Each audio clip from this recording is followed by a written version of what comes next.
ದೇಶದ ಸಂಸದೀಯ ಇತಿಹಾಸದಲ್ಲೇ ಕಂಡು ಕೇಳರಿಯದ ಸಂಗತಿ ನಡೆದಿರೋದು.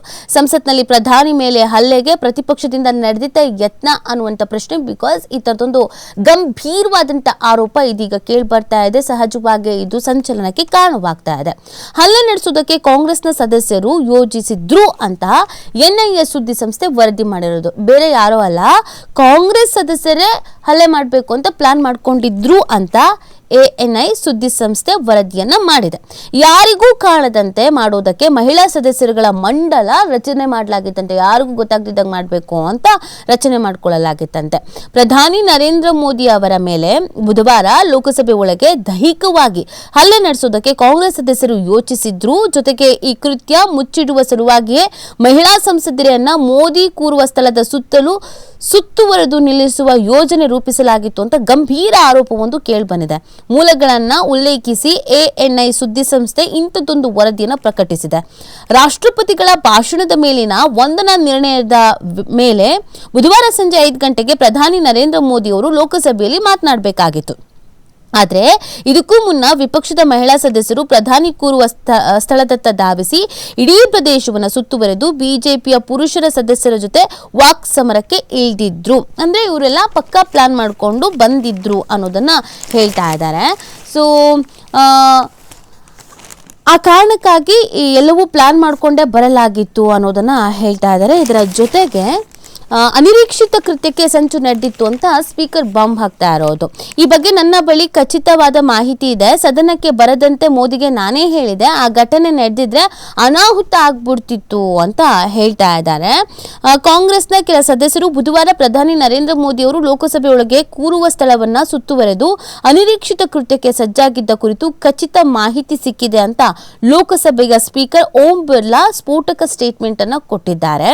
ಬುಧವಾರ ಲೋಕಸಭೆಯಲ್ಲಿ ವಿಪಕ್ಷದ ಮಹಿಳಾ ಸದಸ್ಯರು ಪ್ರಧಾನಿ ಕೂರುವ ಸ್ಥಳವನ್ನ ಸುತ್ತುವರೆದು ಮತ್ತು ಆ ಬಳಿಕ ಅನಿವಾರ್ಯವಾಗಿ ಮೋದಿ ಭಾಷಣ ರದ್ದುಪಡಿಸಿ ಕಲಾಪವನ್ನೇ ಮುಂದೂಡಿದ ಘಟನೆ ಬಗ್ಗೆ ಸ್ಪೀಕರ್ ಬಿರ್ಲಾ ಗುರುವಾರ ಪ್ರತಿಕ್ರಿಯೆಯನ್ನು ಕೊಟ್ಟಿದ್ದು, ಈ ವಿಷಯ ನನಗೂ ಗೊತ್ತಾಗಿತ್ತು, ನಾನು ಕೂಡ ಇದ್ರ ಬಗ್ಗೆ ಯೋಚನೆ ಮಾಡಿದ್ದೆ, ಅದಕ್ಕೆ ನಾನೇ ಬರೋದು ಬೇಡ ಅಂತ ಹೇಳಿದ್ದೆ ಅನ್ನೋದನ್ನ ಹೇಳ್ತಾ ಇದ್ದಾರೆ. ಇದು ಈಗ ಸಾಕಷ್ಟು ರೀತಿಯಾದಂಥ ಚರ್ಚೆಗೆ ಕಾರಣವಾಗಿರೋದು. ಆ ಥರ ಆಗೋದಕ್ಕೆ ಸಾಧ್ಯವೇ ಇಲ್ಲ, ಇದೆಲ್ಲವೂ ಕೂಡ ಸುಳ್ಳು, ಈ ಥರದೊಂದು ಕೃತ್ಯ ನಡೆಯೋದಕ್ಕೆ ಹೆಂಗೆ ಸಾಧ್ಯ ಅಂತ ಕಾಂಗ್ರೆಸ್ನವರು ಪ್ರಶ್ನಿಸ್ತಾ ಇದ್ದಾರೆ. ಬುಧವಾರ ಲೋಕಸಭೆಯಲ್ಲಿ ನಡೆದಂಥ ಘಟನೆ ಸಂಸತ್ ಇತಿಹಾಸದಲ್ಲೇ ಒಂದು ಕಪ್ಪು ಚುಕ್ಕೆ. ರಾಜಕೀಯ ಭಿನ್ನಾಭಿಪ್ರಾಯಗಳನ್ನು ಸದನದ ಒಳಗೆ ತಂದು ಹಿಂದೆಂದೂ ನಡೆದಿರುವಂಥ ಘಟನೆ ಒಂದು ನಡೀತಾ ಇತ್ತು. ಬುಧವಾರ ಸದನದ ನಾಯಕರು ರಾಷ್ಟ್ರಪತಿಗಳ ವಂದನಾ ನಿರ್ಣಯದ ಮೇಲೆ ಮಾತನಾಡುವ ವೇಳೆ ಕಾಂಗ್ರೆಸ್ನ ಕೆಲ ಸದಸ್ಯರು ಪ್ರಧಾನಿ ಕುಳಿತುಕೊಳ್ಳುವ ಸ್ಥಳಕ್ಕೆ ಧಾವಿಸಿ ಅನಿರೀಕ್ಷಿತ ಕೃತ್ಯಕ್ಕೆ ಸಜ್ಜಾಗಿದ್ರು ಎಂಬುದಕ್ಕೆ ನನ್ನ ಬಳಿ ಖಚಿತ ಮಾಹಿತಿ ಇದೆ ಅಂತ ಸ್ಪೀಕರ್ ಅವರು ಹೇಳಿರೋದು. ಒಂದ್ ವೇಳೆ ಅಂತ ಘಟನೆ ಏನಾದ್ರೂ ನಡೆದಿದೆ, ಆದ್ರೂ ದೇಶದ ಪ್ರಜಾಪ್ರಭುತ್ವದ ಸಂಪ್ರದಾಯ ಚೂರಾಗಿ ಹೋಗ್ತಾ ಇತ್ತು. ಅಂತ ಬೆಳವಣಿಗೆಯನ್ನ ತಪ್ಪಿಸಲೆಂದೇ ನಾನು ಪ್ರಧಾನಿಗೆ ಸದನಕ್ಕೆ ಆಗಮಿಸದಂತೆ ಸಲಹೆ ನೀಡಿದೆ. ಸ್ಪೀಕರ್ ಆಗಿ ಸದನದ ಘನತೆಯನ್ನು ಎತ್ತಿ ಹಿಡಿಯುವುದು ನನ್ನ ಕರ್ತವ್ಯ ಆಗಿತ್ತು ಅಂತ ಅವ್ರು ಹೇಳ್ಕೊಂಡಿದ್ದಾರೆ. ಜೊತೆಗೆ ನಮ್ಮ ಸಲಹೆಯನ್ನು ಒಪ್ಪಿಕೊಂಡು ಸದನದಲ್ಲಿ ಅಹಿತಕರ ಘಟನೆ ನಡೆಯದಂತೆ ತಡೆದ ಸದನದ ಘನತೆಯನ್ನು ಎತ್ತಿ ಹಿಡಿಯೋಕೆ ಸಹಕರಿಸಿದ್ದಕ್ಕೆ ಪ್ರಧಾನಿ ಅವರಿಗೆ ನಾನು ಅಭಿನಂದನೆಯನ್ನ ಕೂಡ ಸಲ್ಲಿಸ್ತೀನಿ ಅಂತ ಇದರ ಸಂದರ್ಭದಲ್ಲಿ ಅವ್ರು ಹೇಳಿರೋದು. ಸೊ ಇದೀಗ ವ್ಯಾಪಕ ರೀತಿಯಾದಂಥ ಚರ್ಚೆಗೆ ಕಾರಣವಾಗ್ತಾ ಇದೆ, ಅಸಮಾಧಾನಕ್ಕೆ, ಆಕ್ರೋಶಕ್ಕೆ ಕಾರಣವಾಗ್ತದೆ. ನಿಜವಾಗ್ಲೂ ಈ ಥರದೊಂದು ಸಂಚು ರೂಪಿಸಿದ್ದೇ ಆಗಿದ್ದಲ್ಲಿ ಇದಕ್ಕಿಂತ ಕೆಟ್ಟ ಸಂಸ್ಕೃತಿ ಇನ್ನೊಂದು ಇರೋದಿಲ್ಲ. ದೇಶದ ಪ್ರಧಾನಿಗಳವರು ಅವರಿಗೆ ಅಟ್ಯಾಕ್ ಮಾಡುವಂಥದ್ದು ನಿಜವಾಗ್ಲೂ ಕಾಂಗ್ರೆಸ್ನವ್ರು ಮಾಡಿದ್ರಾ, ಅದು ಪ್ರಶ್ನೆ ಹುಟ್ಕೊಳ್ತಾ ಇದೆ. ಇದು ಸಾಮಾನ್ಯ ಯಾವುದೋ ಒಂದು ಆರೋಪ ಅಲ್ಲ, ಅಥವಾ ಯಾರೋ ಸಾಮಾನ್ಯ ವ್ಯಕ್ತಿ ನಂಗೆ ಹೊಡಿಬೇಕು ಅಂತ ಅನ್ಕೊಂಡಿದ್ರು ಅಥವಾ ಇವ್ರಿಗೆ ಹೊಡಿಬೇಕು ಅಂತ ಅನ್ಕೊಂಡಿದ್ರು ಅಂತ ಮಾಡ್ತಾ ಇರೋ ಆರೋಪ ಅಲ್ಲ. ಇದು ಗಂಭೀರವಾದಂಥ ಆರೋಪ. ಮತ್ತೆ ಸ್ಪೀಕರ್ ಅವರು ಕೂಡ ಇದನ್ನು ಹೇಳ್ತಾ ಇರೋದಿದೆಯಲ್ಲ, ಇದು ಈಗ ವ್ಯಾಪಕವಾದಂಥ ಚರ್ಚೆಗೆ ಕಾರಣವಾಗ್ತಾ ಇರೋದು. ಕಾಂಗ್ರೆಸ್ನವರು ಇದನ್ನ ಹೆಂಗೆ ಕ್ಲಾರಿಟಿ ಕೊಡ್ತಾರೆ ಅನ್ನೋದು ಇಂಪಾರ್ಟೆಂಟ್ ಆಗತ್ತೆ. ಇದಕ್ಕೆ ಪ್ರಿಯಾಂಕಾ ಗಾಂಧಿ ಅವರು ಒಂದು ಕ್ಲಾರಿಟಿ ಕೊಟ್ಟಿದ್ದಾರೆ. ಅವ್ರು ಏನು ಹೇಳ್ತಾ ಇದ್ದಾರೆ ಅಂತಂದ್ರೆ, ಕಾಂಗ್ರೆಸ್ ಸದಸ್ಯರು ಬುಧವಾರ ಲೋಕಸಭೆಯಲ್ಲಿ ಪ್ರಧಾನಿ ನರೇಂದ್ರ ಮೋದಿ ಅವರ ಮೇಲೆ ಅನಿರೀಕ್ಷಿತ ಕೃತ್ಯಕ್ಕೆ ಸಂಚು ರೂಪಿಸಿದ್ರು ಎಂಬ ಲೋಕಸಭೆಯ ಸ್ಪೀಕರ್ ಓಂ ಬಿರ್ಲಾ ಹೇಳಿಕೆಯನ್ನು ಕಾಂಗ್ರೆಸ್ನ ನಾಯಕಿ ಪ್ರಿಯಾಂಕಾ ಗಾಂಧಿ ಅವರು ಸ್ಪಷ್ಟವಾಗಿ ಅಲ್ಲಗಳೆದಿದ್ದಾರೆ. ಇದೊಂದು ಸುಳ್ಳು. ನಮ್ಮ ಪ್ರಶ್ನೆಗೆ ಉತ್ತರ ನೀಡಲಾಗದ ಕಾರಣ ಮೋದಿ ಅವರು ಸ್ಪೀಕರ್ ಹಿಂದೆ ಅಡಗಿದ್ದಾರೆ ಅಂತ ಆರೋಪಿಸಿದ್ದಾರೆ. ಈ ಬಗ್ಗೆ ಗುರುವಾರ ಸುದ್ದಿಗಾರರೊಂದಿಗೆ ಮಾತನಾಡಿ ಸರ್ಕಾರವೇ ಇಂಥ ಸುಳ್ಳನ್ನ ಸ್ಪೀಕರ್ ಬಾಯಿಂದ ಹೇಳಿಸ್ತಾ ಇದೆ ಅಂತ ಅವ್ರು ಹೇಳ್ತಾ ಇರೋದು. ಇದು ಬೇಕು ಅಂತ ಬಿಜೆಪಿಗರೇ ಮಾಡ್ತಾ ಇರೋದು. ಸ್ಪೀಕರ್ ಅವರ ಬಾಯಿಯಿಂದ ಈ ರೀತಿಯಾಗಿ ಸುಳ್ಳು ಹೇಳಿಸೋ ಕೆಲಸವನ್ನು ಮಾಡ್ತಾ ಇದ್ದಾರೆ.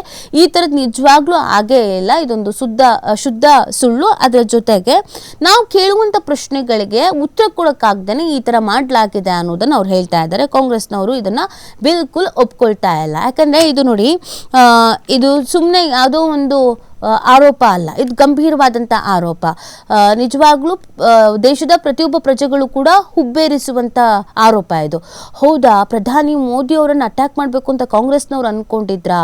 ಆ ಥರದೊಂದು ಘಟನೆ ನಡೆದೋಗ್ಬಿಡ್ತಿತ್ತಾ? ನಿಜವಾಗ್ಲೂ ಆ ಥರ ಪ್ಲಾನ್ ಆಗಿತ್ತಾ? ಇದು ಯಾವ ಥರದ ವ್ಯವಸ್ಥೆ ಇದು? ಇಂಥದ್ದೊಂದು ಕೆಟ್ಟ ಸಂಸ್ಕೃತಿಗೆ ಇಳಿದು ಬಿಡ್ತಾರಾ? ಈ ಥರದ್ದೆಲ್ಲ ಪ್ರಶ್ನೆಗಳು ಹುಟ್ಕೊಳ್ಳುತ್ತೆ ಅಲ್ವಾ? ಸೊ ಅದಕ್ಕೆ ಕಾಂಗ್ರೆಸ್ನವರು ಇಲ್ಲವೇ ಇಲ್ಲ, ಈ ಥರದ್ದು ಯಾವುದೂ ಇಲ್ಲ, ಇದೆಲ್ಲ ಸರ್ಕಾರದವರೇ ಬೇಕು ಅಂತ ಸುಳ್ಳು ಹೇಳಿಸ್ತಾ ಇರೋದು, ಸ್ಪೀಕರ್ ಅವರ ಬಾಯಿಯಿಂದ ಬಿಜೆಪಿಗರೇ ಹೇಳಿಸ್ತಾ ಇರೋದು, ನಾವು ಕೇಳೋ ಪ್ರಶ್ನೆಗೆ ಅವರಿಗೆ ಉತ್ತರ ಕೊಡೋಕ್ಕಾಗ್ದೇ ಈ ಎಲ್ಲ ಡ್ರಾಮಾಗಳನ್ನ ಮಾಡ್ತಾ ಇದ್ದಾರೆ ಅಂತ ಕಾಂಗ್ರೆಸ್ನವ್ರು ಹೇಳ್ತಾ ಇದ್ದಾರೆ.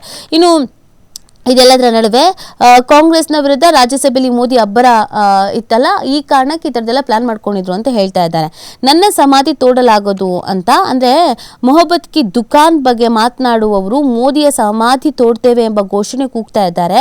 ಅವರು ಎಂದಿಗೂ ನನ್ನ ಸಮಾಧಿ ಅಗೆಯಕ್ಕೆ ಸಾಧ್ಯ ಇಲ್ಲ ಅಂತ ಹೇಳಿದ್ದಾರೆ. ಆಮೇಲೆ ಖರ್ಗೆ ಕುಳಿತೇ ಘೋಷಣೆ ಆಗಲಿ ಅಂತ ಹೇಳಿದ್ದಾರೆ.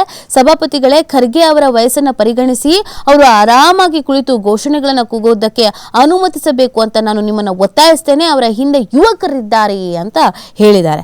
ತಮ್ಮದೇ ಸ್ಟಾರ್ಟ್ಅಪ್ ಅನ್ನೇ ಮೇಲೆತ್ತಿಲ್ಲ ಅಂತ ಹೇಳಿರೋದು. ಕಾಂಗ್ರೆಸ್ ಪಕ್ಷ ಎಂದಿಗೂ ಸ್ಟಾರ್ಟ್ಅಪ್ ಸಂಸ್ಕೃತಿ ಉತ್ತೇಜಿಸಲೇ ಇಲ್ಲ.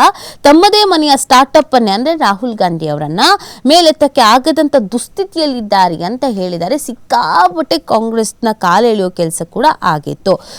ಎಷ್ಟರ ಮಟ್ಟಿಗೆ ಕಾಂಗ್ರೆಸ್ನವರನ್ನ ಟಾರ್ಗೆಟ್ ಮಾಡ್ಬೋದು ಅಥವಾ ಟಾಂಟ್ ಮಾಡ್ಬೋದು, ಆ ಕೆಲಸವನ್ನೆಲ್ಲ ನೀಟಾಗಿ ಪ್ರಧಾನಿ ನರೇಂದ್ರ ಮೋದಿ ಅವರು ಮಾಡಿರೋದು. ಪ್ರತಿನಿತ್ಯ 2 kg ಬೈಗುಳ ತಿಂತೇನೆ, ನನ್ನಂತ ಬಡವ ಪ್ರಧಾನಿ ಆಗಿರುವುದನ್ನು ಜೀರ್ಣಿಸಿಕೊಳ್ಳೋದಕ್ಕೆ ಸಾಧ್ಯ ಆಗದೆ ಕಾಂಗ್ರೆಸ್ಸಿಗರು ನನ್ನನ್ನು ನಿತ್ಯ ನಿಂದಿಸ್ತಾರೆ. ನಾನು ಪ್ರತಿದಿನ 2 kg ಬೈಗುಳ ತಿಂತೇನೆ, ಅದೇ ನನ್ನ ಆರೋಗ್ಯದ ಗುಟ್ಟು ಅಂತ ಪ್ರಧಾನಿ ನರೇಂದ್ರ ಮೋದಿ ಅವರು ಹೇಳಿದ್ದಾರೆ. ಸೊ ಇದೆಲ್ಲವೂ ಕೂಡ ವ್ಯಾಪಕವಾಗಿ ಚರ್ಚೆಗೆ ಕಾರಣವಾಗ್ತಾ ಇದೆ. ಒಂದು ಕಡೆಯಲ್ಲಿ ಕಾಂಗ್ರೆಸ್ನವರ ಮೇಲೆ ಗಂಭೀರವಾದಂಥ ಆರೋಪ, ಇನ್ನೊಂದು ಕಡೆಯಲ್ಲಿ ಈ ಥರದ್ದೆಲ್ಲ ನಾವು ಮಾಡೇ ಇಲ್ಲ, ಇದೆಲ್ಲ ಸುಳ್ಳು ಅಂತ ಹೇಳ್ತಾ ಇರುವಂಥದ್ದು. ಸೊ ಹಾಗಾಗಿ ಈ ವಿಚಾರ ಸಾಕಷ್ಟು ಚರ್ಚೆಗೆ ಇದೀಗ ಕಾರಣವಾಗ್ತಾಗಿದೆ. ಮುಂದೆ ಇದು ಯಾವ ಹಂತಕ್ಕೆ ಹೋಗುತ್ತೆ, ಇದು ತನಿಖೆ ಆಗಬೇಕು, ತನಿಖೆ ಮಾಡಿ. ಯಾಕಂದರೆ ಇದು ಕಾಂಗ್ರೆಸ್ ಮೇಲೆ ಬಂದಿರುವಂಥ ಆರೋಪ ಅಲ್ಲ, ಕಾಂಗ್ರೆಸ್ನವರು ಇದನ್ನು ಯಾವ ರೀತಿ ತಗೊಳ್ತಾರೆ, ಅದನ್ನು ಬಿಟ್ಟಾಕಿ ನಾವು ಇಲ್ಲೇ ಇಲ್ಲ ಸುಳ್ಳು ಹೇಳ್ತಾ ಇದ್ದಾರೆ ಅಂತ ಅಷ್ಟನ್ನೇ ಮಾಡಿ ಸುಮ್ಮನೆ ಆಗ್ತಾರೆ, ಏನೆಲ್ಲ ಆಗುತ್ತೆ ಅನ್ನೋದನ್ನು ನೋಡಬೇಕಾಗತ್ತೆ.